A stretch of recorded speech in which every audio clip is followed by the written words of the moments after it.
Bahtiar Nasir, sang ideolog HTI, mendukung Anies ya? Ya nggak apa-apa, karena kita tahu mereka-mereka yang punya ideologi kayak gitu berkumpul sekarang itu di Anies Baswedan.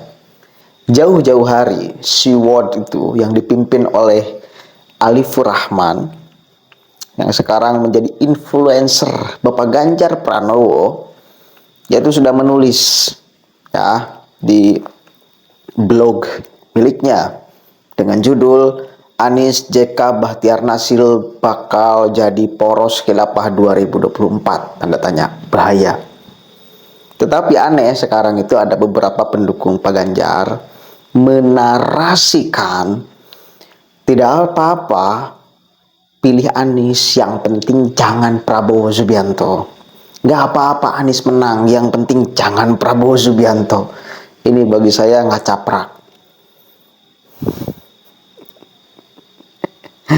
Di belakangnya ada mereka-mereka kok. Bahtiar Nasir, Rizik Syihab, Bahar Smith, dan lain sebagainya. Mau bercampur dengan mereka? Serius mau? Silahkanlah, saya nggak mau. Nih, saya akan tunjukkan satu rekam jejak Bahtiar Nasir sebelum saya menunjukkan video baru. Dia menganalisis tentang media sosial. Kimoynya di TikTok itu sudah kalah oleh Abah Anies. Itu kan itu kode menunjukkan bahwa Bahtiar Nasir itu benar-benar udah mendukung pure Anies Baswedan. Pertanyaan saya, ada nggak kontrak politik antara Anies dengan Bahtiar Nasir? Coba kita dengarkan dulu rekam jejaknya biar kemudian kita semua pada ingat siapa Bahtiar Nasir. Seperti apa kalimat-kalimatnya. Terus teriakan khilafah, khilafah, khilafah, khilafah. Ada masanya dan masa itu sebentar lagi.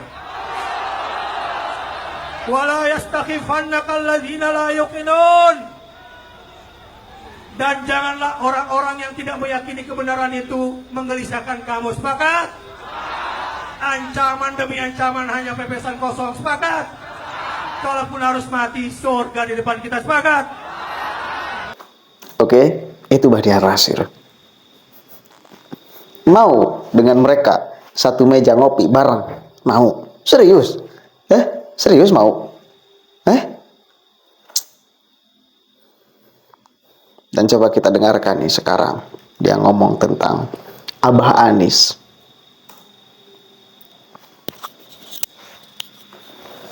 Alhamdulillah, berjumpa lagi pada hari ini bersama saya di Kingmaker, dan kita akan membicarakan sesuatu yang sangat penting terakhir ini, terutama soal media sosial yang sedang terjadi proses peralihan ya, terutama isu terakhirnya tentang Anies Bubble di TikTok ya, dan fenomena gemoy yang mulai tersalipi oleh Abah ya, sebuah diksi-diksi yang bagi anak-anak Gen Z ini sesuatu. Nah, terutama buat para pemerhati media sosial, pertarungan di media sosial ini di setiap kontestasi pemilihan umum khususnya itu sangat besar pengaruhnya. Sama-sama kita ketahui sebelum ini, pertarungan di Twitter dan di Instagram khususnya di Indonesia yang paling besar pemakainya, di luar Gen Z ini memang ada paslon tertentu yang kelihatannya memenangkan di level itu karena memang di sini gagasan, ide, pemikiran yang berat-berat lah seringkali termuat. Sementara pemilih terbesar di atas 50%-nya adalah kaum Gen Z yang dunianya dunia TikTok. Udah cukup lah ya. Saya hanya ingin memastikan bahwa Bahtiar Nasir sekarang bersama dengan Anies Baswedan. Yang seperti yang ditulis oleh blog Alif Rahman, berbahaya. Orasi-orasinya makar-makarnya kita udah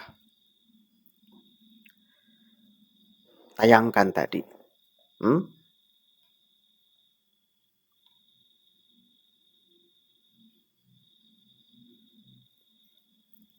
Lalu satu kali lagi, saya aneh ketika ada Deddy Siregar yang berbicara, nggak apa-apa Anies, yang penting jangan Prabowo. Padahal di belakangnya ada siapa? Deddy Siregar pun tahu. Masa mau membiarkan mereka berkuasa? Yang jelas-jelas memusuhi ideologi negara kita. Memusuhi loh, terang-terangan. Bahtiar Nasir CS itu.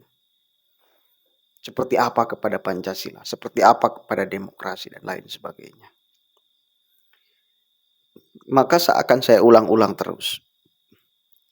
Karena bila terjadi 2 putaran dan yang kalah misal Ganjar Pranowo, maka para pendukung Ganjar ini yang dari awal juga menginginkan keberlanjutan mesti mendukung Prabowo Subianto, menurut saya. Terserah partai politiknya mau berkoalisi dengan siapapun. Misal karena kekecewaan. Saya ulang-ulang kalimatnya ya. Saya akan terus ulang kalimat ini. Misal PDI Perjuangan. Karena kekecewaannya kepada Pak Jokowi, lalu dia bergabung dengan PKS, bergabung dengan Anies Baswedan. Kita jangan hiraukan, ya. Kita mah yang bukan kader partai, kalau relawan yang hanya relawan saja, menurut saya tetap fokus kepada keberlanjutan. Lain hal bila Ganjar masuk putaran kedua, itu mah terserah. Atau misal yang nanti masuk putaran kedua adalah Pak Ganjar dengan Anies. Ya, Prabowo gugur di putaran pertama. Maka para pendukung Prabowo yang konsisten keberlanjutan itu mendukung Ganjar. Menurut saya mestinya. Jadi jangan mendukung Anies kalau keberlanjutan. Tujuannya itu, fokusnya di sana. Syukur-syukur 1 putaran. Dan yang menang keberlanjutan mau Ganjar ataupun Prabowo. Dan syukur lagi bila 2 putaran, yang masuk putaran kedua adalah Ganjar dengan Prabowo, udah aman kalau seperti itu. Pahit-pahitnya bila ada yang gugur di putaran pertama, yang keberlanjutan itu mesti kompak mendukung keberlanjutan juga. Jangan terseret emosional, jangan. Jangan dibawa baper karena Pak Jokowi sekarang tidak mendukung Pak Ganjar. Jangan baper, ini urusan politik. Semua punya kepentingan politik. Kita tidak bisa mengatur keinginan politik Pak Jokowi sama seperti keinginan politik kita. Nggak bisa mengatur. Ini kita berbicara realitas. Di dalam politik, ada menang, ada kalah. Gitu loh. Kalau kalah jangan marah-marah. Akui aja kekalahan gitu. Berarti dalam urusan strategi, dalam upaya memenangkan, keliru, salah. Strateginya kurang jitu, kurang bagus, sehingga tidak dapat merayu publik agar memilihnya. Kan itu. Itulah ya, yang ingin saya tekankan itu. Di Anies itu ada Bahtiar Nasir. Keliru sekali Deddy Siregar mengatakan, gak apa-apa Anies, yang penting jangan Prabowo. Itu saya kira sudah offset dari orang yang menginginkan keberlanjutan. Kecuali Denny memang sudah menginginkan perubahan, ingin bergabung dengan Anies. Kalau seperti itu ya wis, terserah. Oke, assalamualaikum warahmatullahi wabarakatuh.